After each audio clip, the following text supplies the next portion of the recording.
It's unbearable. How could anyone tolerate this? এটাই কি সভ্যতা? তাহলে বর্বরতা কাকে বলে? জাতিসংঘের মঞ্চে দাঁড়িয়ে কথাগুলো বলতে গিয়েও কাঁপছিলেন ফিলিস্তিনি রাষ্ট্রদূত রিয়াদ ম্যানসুর। চোখ দিয়ে অশ্রু ঝরছিল, গলা ধরে আসছিল, কারণ তিনি জানতেন যে কথাগুলো তিনি বলছেন তা শুধু নিছক পরিসংখ্যান নয়, বরং প্রতিটি সংখ্যার পেছনে এক একটি নিথর শিশুর মুখ, এক একটি ভাঙা মা বাবার আর্তনাদ। Grandchildren. I know what they mean to their families.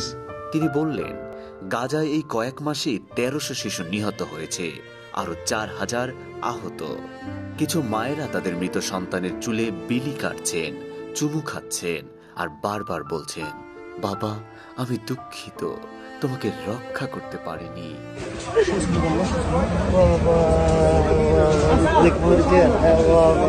কথাগুলো শেষ করতে পারছিলেন না মনসুর। জাতিসংঘের মতো শান্তির মঞ্চেও গর্জে উঠেছিল নীরবতা, তবু কারো বিবেক নড়েনি। এটাই কি আমাদের সভ্যতা, যেখানে শিশুদের মৃতদেহের পাশে দাঁড়িয়ে আমরা শুধু প্রতিবেদন তৈরি করি আর বিশ্ব নেতারা বিবৃতি দিয়েই দায়িত্ব শেষ করে? নির্বিকার এই বিশ্ব কি কখনো জবাব দেবে? শিশুদের লাশের পাশে দাঁড়িয়ে শান্তি বলে যারা মুখে ফেনা তোলে, তারা আসলে কতটা শান্তিকামী? It's unbearable. How could anyone tolerate this horror?